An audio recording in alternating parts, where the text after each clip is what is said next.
FLIXBOLT. Like, share, comment, subscribe and hit the bell. One of my favorite PS3 and PS4 games are from the Infamous series. With its last entry in 2014, we definitely need a new Infamous game. Master it. Just hope it's not too late.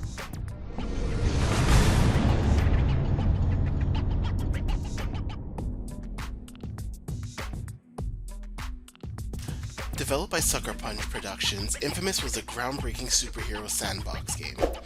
You can compare it to the most recent Spider-Man games. You're set in a city, you're stopping crimes, completing tasks, building your characters, and simply just working your way through a story. There's 5 games in this series, Infamous 1 and Infamous 2, which are both on the PS3. Then you have Infamous Second Son, which is on the PS4, and 2 shorter games from the universe, Festival of Blood and First Light.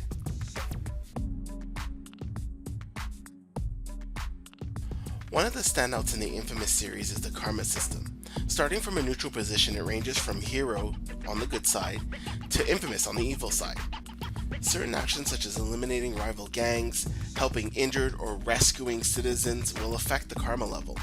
There would even be quests and game decisions that will impact your karma level as you progress through the game.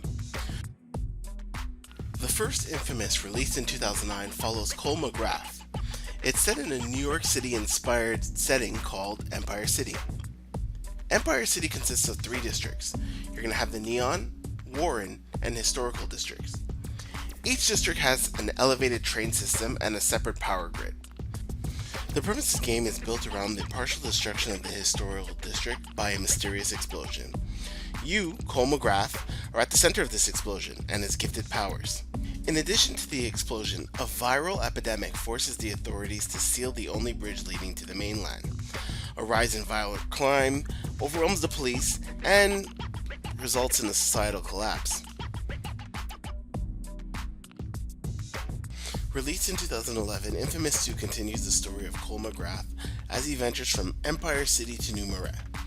This is following a decisive defeat to the game's ultimate nemesis called the Beast.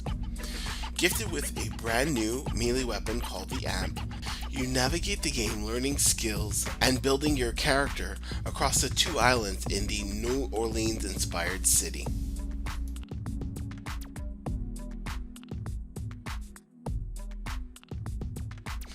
Released in October of 2011, Infamous Festival of Blood is a non-canon side story. It is a standalone game that doesn't require the use of Infamous 2. It's Pyre Night, a fictional celebration. Think Halloween/Mardi Gras in the city of New Marais. During an attempt to save a civilian, Cole is ambushed and held by vampires to resurrect their leader, Bloody Mary. During the confrontation, his blood is extracted and then he's bitten. Unfortunately, Bloody Mary is restored. However, you do get some sweet vampiric style powers. In an attempt to take over the world, Bloody Mary releases vampires upon the city, and it is your job, Cole McGrath, to save the city and save the world. Coming back to the vampiric powers you gain, there are cool twists on some of the powers you have in Infamous 2. Festival of Blood is a great game, despite taking around 5 hours to finish. I hear they named a cocktail after me. The Bloody Mary. Oh God, I hate that name. Worse yet, it's served with breakfast.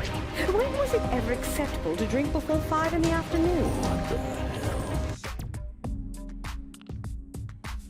Released worldwide on March 21st, 2014, the first Infamous release for the PS4, Infamous Second Son, takes place 7 years after the events of Infamous 2. You're Delson Rowe, a conduit with the ability to copy other conduits. The story follows Delson's fight against the Department of Unified Protection, or the DUP, in a fictionalized Seattle. Following the events of Infamous 2, the US government establishes the DUP to hunt down and capture the world's remaining conduits. Dubbing these conduits as bioterrorists, the DUP uses some really questionable tactics in rounding them up. Despite the variety of some great powers, Second Son is easily the shortest standalone in the Infamous series. I'd like to take a minute and just review some of these powers. Neon, Video, Smoke, and Concrete. Neon can quickly do high damage and is best suited for making precise, powerful attacks.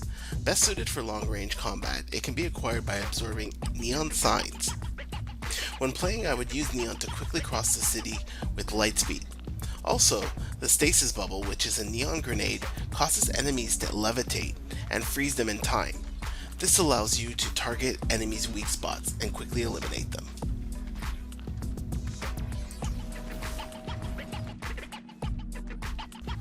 Smoke is designed for those who want a more fast-paced fighting style. Many attacks can be fired off quickly, but oftentimes do small to little amounts of damage. Best suited for mid to short range combat, it can be acquired by absorbing various smoke-like explosions or from chimneys. Smoke allows you to use vents to quickly scale buildings or to evade fights. Or the sulfur bomb can be caused to choke and temporarily disable enemies. Video is an extremely balanced form and allows for short to long range battles. You can quickly close the gap for attacks or sneak past an enemy. It offers some decent long range attacks, but also some extremely strong melee attacks. When playing the game, I remember there were less places to absorb video. Yes, you can absorb them from TV and satellites, but they were often close to neon sources, which was my favorite power source in the game.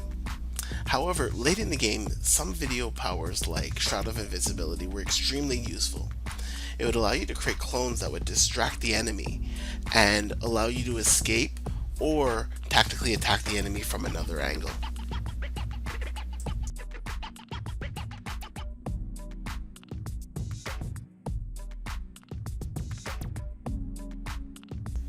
The final ability is Concrete. Concrete is a special ability that is only available at the conclusion of the game. This power encases Delsin in concrete and allows him to charge at enemies and do massive amounts of damage.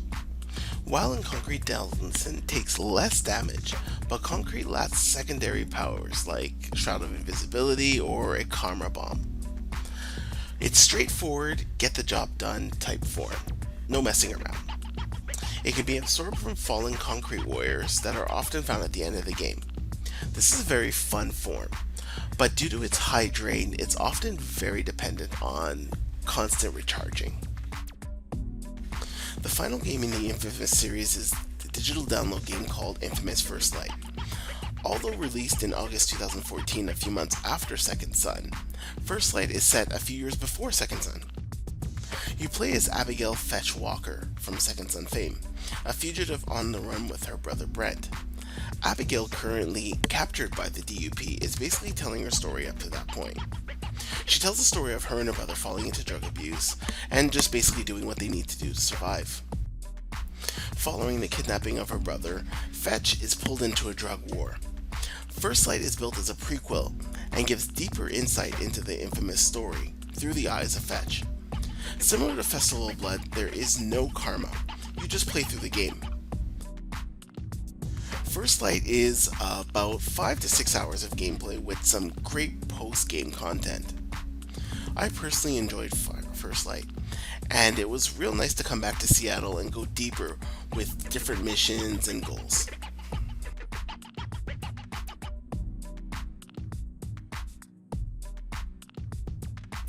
As of July 2021, there is no known Infamous game to be in development. But a good sign is that Sucker Punch has renewed the Infamous domain, so it is still active. Infamous remains one of the best superhero franchises in all of gaming. Personally, an Infamous game would be great for the PS5, and I'm actually quite surprised that they didn't have one ready for launch. You would have a great new story, the possibility of Cole and Delsin meeting up, doing missions together, working together to reach a certain goal, or being adversaries. You would have colorful new powers, you could take advantage of the new DualSense controllers, the PS5 DualSense controllers, and you could have an expansion of the Karma system, and you could argue some sort of closure to the series. There's just so many reasons why a new Infamous game would be great. What do you think? Do we need a new Infamous game? Leave your comments below. And what other games do you think we need a sequel of? This is the first of many We Need a New Game series. So if you like the video, like, subscribe, and hit the bell. FLIXBOLT out.